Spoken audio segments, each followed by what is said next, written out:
कम से कम 500,000 तो मैंने नौकरियों के दिए होंगे। मतलब कुछ ना कि मेरी इंग्लिश बहुत फाड़ थी इसलिए मेरा तो टीचिंग में होगा। Hello everyone, welcome back to my channel. तो आज मैंने सोचा कि ऐसे ही एक वीडियो बनानी चाहिए जिसमें मैं आपको अपने बारे में बता सकूं। तो मेरा नाम असली वानी नहीं है। वानी तो मैंने रिश्तेदारों से बचने के लिए अपना नाम रख लिया था यहाँ पे, ताकि कोई सर्च भी ना कर पाए। क्योंकि इससे पहले मैंने एक यूट्यूब चैनल बनाया था अपने ही नाम से, तो ना मेरे मम्मी पापा को पसंद आया, किसी को भी पसंद नहीं आया। तो फिर एक होता है ना, स्टार्टिंग में ही जब आप नया नया चैनल बनाते हो तो आप सबको अपने रिश्तेदारों दोस्तों को सेंड कर देते हो। तो मैंने भी ऐसे ही किया था। फिर मुझे एम्बैरसमेंट होने लगी, क्योंकि आप जिस सर्कल में रहते हो ना, कई बार तो उस सर्कल को आप ऐसे शो करते हो कि आप मतलब आपका स्टैंडर्ड थोड़ा सा हाई है। बट जब आप सोचते हो कि डेली व्लॉगिंग करना है तो ये भी सोचते हो कि यार अब वो लोग तो मजाक उड़ाएंगे ये वो, तो वो मैंने डिलीट कर दिया था। बल्कि उस पर अच्छे खासे व्यूज़ आने लग गए थे और सब्सक्राइबर भी बहुत तेज़ी से बढ़ गए थे, पर मैंने उसको डिलीट कर दिया। फिर मैंने ये चैनल बनाया और मैंने किसी को भी नहीं बताया। और इस चैनल को बनाने का मेरा एक ही मकसद था कि इन नियर फ्यूचर अगर मैं खुद को देखूं तो मुझे पता हो मैं कैसी दिखती थी, मैं क्या करती थी। क्योंकि आपके माइंड में ना या तो अच्छी बातें रह जाती हैं या बहुत बुरी बातें रह जाती हैं। तो वो जो बीच की जो बातें होती हैं ना, वो मैं खुद को देख सकती थी। तो चलो अभी मैं और आगे की बताती हूँ। मेरा नाम है सरिता और सरनेम है धनखड़। मतलब और क्या बताऊँ, मैं हरियाणा से हूँ बट रहती मैं हमेशा ही दिल्ली में हूँ। मतलब मेरे दादा चाचा, तो सब मेरे चाचा नाना ताया सब हरियाणा में रहते हैं, बहादुरगढ़ झज्जर इनके आसपास। और हम मेरे मम्मी पापा रहते हैं दिल्ली में और मैं बड़ी भी दिल्ली में ही हुई हूँ। केंद्रीय विद्यालय से मैंने पढ़ाई करी है और मैं पढ़ाई में हमेशा बहुत अच्छी रही हूँ। बस मैंने साइंस साइड से करी है। मेरे टाइम में, अब तो लोगों को मेरे टाइम पे 70% आना साइंस साइड वाले के लिए ना बहुत होते थे, पर आजकल के वो 98% लेने वाले नहीं समझ पाएंगे कि उस टाइम पे कैसे नंबर मिलते थे। बहुत मुश्किल होता था नंबर लेना। हाँ, ये होगी पढ़ाई की बात। 12th तक मैंने साइंस साइड ली। फिर मेरे कीड़ा जग गया कि मुझे IAS बनना है, तो मैंने आर्ट्स ले ली। मेरी बड़ी बहन ये NCW ओपन कॉलेज का कुछ होता है, वहाँ पे मेरा आर्ट्स का BA का फॉर्म भर के आ गई। और साथ में मेरी मम्मी की विश थी मैं JBT कर लूँ, तो दोनों ही साथ साथ चलने लग गई थी। फिर मैंने JBT कर ली, BA भी हो गई मेरी। फिर मेरी शादी हो गई। शादी भी मेरे घर से ऐसे 5 किलोमीटर दूरी है मेरा ससुराल, तो वहाँ पे मेरी शादी हो गई। बहुत लंबी कहानी अगर मैं बताने लग जाऊँ तो। मेरे परिवार में कौन कौन है चलो ये बता देती हूँ। हम 3 बहनें हैं और एक भाई है। एक भाई मेरा गेस्टेड ऑफिसर है, एक मेरी बहन गवर्नमेंट टीचर है, एक मेरी बहन कॉलेज में पढ़ाती है तो IP यूनिवर्सिटी में। ये पर और मैं एक हाउसवाइफ बन गई थी और मैं इंग्लैंड में रहती हूँ। मैं 8 साल तक जॉइंट फैमिली में रही हूँ। मैंने खुद से झाड़ू पोछे बर्तन, मेरी पिछली वीडियोस देख लें ना तो आपको पता लग जाएगा। मैं अच्छी खासी फैमिली से बैकग्राउंड से आती हूँ, जिसमें मेरा खुद का भाई एक गेस्टेड ऑफिसर है फौज में। मेरी बहन गवर्नमेंट टीचर है और आपको पता ही है दिल्ली में गवर्नमेंट टीचर बहुत ज़्यादा कमाते हैं, बहुत ज़्यादा। मैं इतनी यहाँ सेविंग नहीं कर पाती, मेरी बहन की सैलरी आके वो सेव भी कर लेती है वहाँ पे। एक और है मेरी बहन जो IP यूनिवर्सिटी में लगी हुई है। मैं ही थी जो हाउसवाइफ बन गई थी, क्योंकि बच्चा होने के बाद मैंने अपनी वो प्राइवेट जॉब छोड़ दी। उसके बाद मेरी सास ने कहा कि अपने बच्चे को संभाल ले, हम नहीं संभालेंगे, तो मैं उसको संभालने लग गई। फिर ऐसे ही कई साल हो गए, मतलब 8 साल तक मैं जॉइंट फैमिली में रही, 7-8 साल।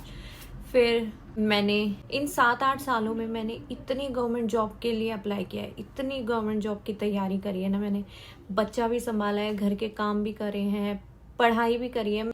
मैंने हमेशा मतलब कोर्सेज में करती रही, ताकि आपको एक रिज्यूम में लिखना होता है कि अभी तक आप कहाँ थे, अभी तक आप क्या कर रहे थे, कोई गैप ईयर तो नहीं था। तो मैं पढ़ाई करती रही। फिर पढ़ाई में मैं बड़ी अच्छी थी, कोर्सेज में मेरी डिस्टिंक्शन आती थी हमेशा एग्ज़ाम्स में। तो मेरे हस्बैंड कहते तू पढ़ती तो दिखती नहीं है मुझे, तू डिस्टिंक्शन ले लेते। नहीं, मैं पढ़ती हूँ। जब वो बाहर अपनी यार दोस्तों के साथ घूम रहा होता है ना, तो मैं अपना पढ़ाई कर रही होती हूँ। जब वो अपने पैसे दारू दप्पे नशे में उड़ा रहा होता है, मैं पढ़ाई कर रही होती हूँ। ठीक है, मेरे दिमाग में हमेशा एक चीज़ रही है, मेरे पापा ने मेरे को बचपन में सिखाया था, change of work is called rest. जब मैं पढ़ते पढ़ते ऐसे थक जाती थी तो मैं घर के काम कर लेती थी, किचन क्लीन कर दिया। फिर किचन क्लीन हो गया, अच्छा महसूस होता है क्लीनिंग के बाद। फिर मैं जाके पढ़ लेती थी, बच्चे के साथ खेल लिया, फिर मैं कोई काम कर लेती थी। बट जब ऐसे भी कर रहे होते ना तो आपका स्ट्रगल किसी को दिखता नहीं है। ऐसे ही मेरी जॉइंट फैमिली में ऐसा किसी को दिखा नहीं कि मैं कुछ खास काम कर रही हूँ। सबको ऐसे लगता था कभी कोई काम कर देती है, बट काम तो हो रहा था ना। किसी को ये नहीं दिखा कि अगले वो पढ़ती भी है, इस बीच में आप लोग बच्चा तक नहीं उठाते उसका। तो ऐसे मेरी लाइफ चलती रही। फिर मैंने अप्लाई किया बाहर के लिए, क्योंकि मैं समझ गई थी कि मेरी इंडिया में जॉब नहीं लगेगी। क्योंकि मैंने दिल्ली गवर्नमेंट टीचर के इतने बार पेपर दिए हैं, और आप यकीन नहीं करोगे, मैं प्रूफ भी दिखा सकती हूँ। मैं 0.25 से रह जाती हूँ 0.05 से भी रही हूँ। मतलब क्या भाई, मतलब 0.05 से कैसे रहता है। और एक बार जब मेरा होने ही वाला था, मतलब मैंने केंद्रीय विद्यालय का दिया था, और उसमें मैं ये थी कि अभी एक लिस्ट आएगी, क्योंकि 700-750 बच्चों ने ज्वाइन भी नहीं किया है। तो और उस लिस्ट में, वेटिंग लिस्ट में मेरा टॉप 10 नंबर था। आप यकीन नहीं मानोगे, भगवान ने ऐसी रचना रच दी थी कि कोविड आ गया। कोविड 2 साल तक रहा, और जब ऐसे 2 साल तक ऐसे आप कोई लिस्ट नहीं आती, तो वो जो वेट लिस्ट होती है बच्चों की, वो सारी खारिज हो जाती है। मतलब उसका कोई यूज़ नहीं होता, 2 साल के अंदर अंदर ही भर्ती होनी है। मेरा वो सपना भी टूट गया। मैं बहुत टेंस रहा करती भाई, बहुत। क्योंकि मैं जैसी टॉक्सिसिटी में रहती थी ना, एक तो मैं ऐसी हूँ कि मेरे साथ कोई कुछ बुरा करता है तो मैं बोल नहीं पाती हूँ। मैं अपने पति पे तो गुस्सा कर सकती हूँ, पर जैसे घर में ननद ने कुछ कह दिया, सास ने कुछ कह दिया, पापा जी ने कुछ कह दिया, मेरे से बोला ही नहीं जाता। मैं मतलब ऐसे बदतमीजी नहीं कर सकती कि पड़े रहो, या जो भी जैसे कहते हैं, मैंने खुद ने देखा हुआ है, मैं नहीं कर पाती। तो मैंने फिर यूके में टीचिंग का अप्लाई किया, हो गया मेरा। तो आपका किसी भी चीज़ में हो जाए, आप विदेश में आते हो तो आपको कुछ तो खाते में पैसे चाहिए ही चाहिए। जब हम 3 जने हैं, मैं, मेरा बेटा और मेरा पति, तो हम तीनों की फ़्लाइट टिकट, वीज़ा फीस, काफ़ी सारी फीसेस हमें देनी थी। तो मेरे ससुर जी ने और मेरे पापा जी ने और यहाँ आने से पहले, मतलब मैं इतने पेपर्स में फ़ेल हो गई थी ना, कम से कम 500,000 तो मैंने नौकरियों के दिए होंगे। मतलब क्लर्क से लेके IAS ऑफिसर ग्रेड लेवल तक के लिए। और मैं रिटर्न टेस्ट पास कर देती थी। दिल्ली SI का भी मैंने पास कर दिया था, सब इंस्पेक्टर का। पर जब उसका फिजिकल था तो पता चला कि मैं, तो आप कितने भी अच्छे हो, मैं ये कहना चाहूँगी स्पेशली वुमेंस के लिए जो पढ़ी लिखी हैं और सिर्फ घर में झाड़ू पोछा कर रही हैं, इनकम का कोई स्रोत नहीं। पता है, आप घर में कितना भी आप दे दीजिए, आप सुबह हर परिवार में जो भी सदस्य है उससे पहले आप सो के उठते हैं, उनके सोने के बाद आप सोते हैं, और बीच में इतने काम होते हैं ना, ये जो बीच में होता है ना, मम्मी पानी लाना, ये कूड़ा उठाना, सब्जी काटना, इन चीज़ों को ये लोग काम ही नहीं मानते। इंडिया में तो स्पेशली बिल्कुल भी काम नहीं माना ज़्यादा। मैं कितना भी करती थी ना, मेरी कोई इज्जत नहीं थी, बिकॉज मेरी कोई इनकम नहीं थी। आप जब तक नहीं कमाओगे तो आपकी कोई रिस्पेक्ट नहीं करेगा। फिर 8 साल तक जॉइंट फैमिली में रहने के बाद मैंने बाहर के लिए अप्लाई किया। शायद ये मेरी किस्मत में था और मेरा हो गया। मैं बाहर आई और आगे अब फिर जॉब कर रही हूँ। शंकर ने भी जॉब कर ली थी, क्योंकि मैं एक ओवर थिंकर हूँ। मैंने इंडिया में बैठ के ही सोच लिया था कि शंकर की जॉब कहाँ लग सकती है, और इसीलिए उसकी लग गई थी, 1 महीने के अंदर ही लग गई थी। तो we both are working now. और ऐसा नहीं है कि मैं इंग्लैंड में आ गई। पता है, इंग्लैंड में आई तो मैं यहाँ किसी को भी नहीं जानती थी। इवन मेरे रिश्तेदारी में, अड़ोसी पड़ोसी में भी कोई ऐसा नहीं था जो कभी बाहर गया और जो हमें गाइड कर सके कि हवाई जहाज में कैसे जाना है, वहाँ उतरोगे तो। यहाँ पे जो वर्क कल्चर है ना, आप जहाँ पे काम करोगे तो वहाँ पे झाड़ू वाले की भी उतनी इज्जत होती है जितनी वहाँ के हेड की होगी। हेड को भी आप नाम से ही बोलोगे, झाड़ू वाले को भी आप अपने नाम से बोलोगे। हमारे यहाँ पे पता है काम देख के उसकी इज्जत होती है और उसका जो सैलरी है वो भी ऐसे ही निर्धारित की जाती है। बट यहाँ पे आप झाड़ू पोछे वालों को देखोगे ना, उनकी भी कोठियाँ बनी हुई है, BMW में आते हैं, क्योंकि इतना सैलरी गैप नहीं है। जैसे इंडिया में अमीर और गरीब के बीच में ना कुछ ज़्यादा ही गैप है। अब लेबर क्लास है, वो पूरा दिन ईंट पत्थर उठाते हैं, पर उनकी सैलरी कितनी होती है? 10-15 हज़ार। अगर वो सारे पूरे महीने जाएंगे तो 10-15 हज़ार हो पाती है महीने की। पर यहाँ ऐसा नहीं है।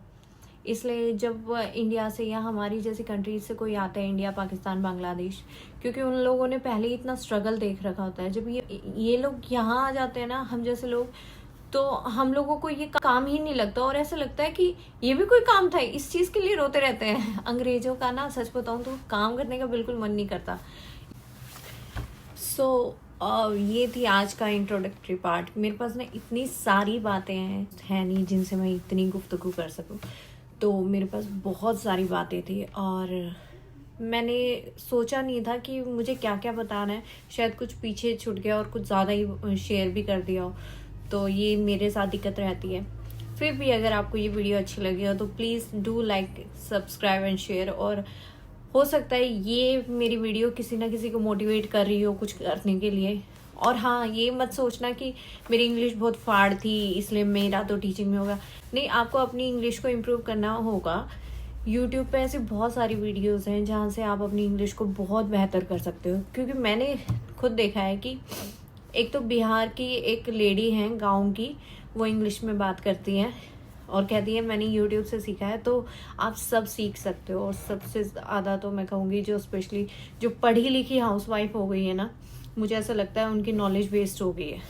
सो प्लीज़ कुछ ना कुछ करिए, अपने बारे में सोचिए, क्योंकि लाइफ बहुत छोटी है और आपके बारे में कोई नहीं सोचने वाला है, कोई भी नहीं। जिन बच्चों के लिए आप आज सेक्रीफाइस कर रहे हो ना, कल वो अपनी गर्लफ्रेंड के लिए आपको छोड़ के चले जाएंगे, तो आपको नहीं पता क्या होने वाला है। तो आप अपने बारे में खुद सोचिए। आपका शरीर ही आपका अपना है, उसके बारे में सोचिए। आपका पैसा ही आपका है और किसी का पैसा आपका नहीं है। आपके पति का पैसा आपका नहीं है, आपके ससुर का, आपके मम्मी पापा का। कोई आपको मदद के लिए नहीं आएगा। तो आज से ही सोचना शुरू कीजिए। चलो फिर बाय बाय, क्योंकि मैं बंद नहीं होती हूँ।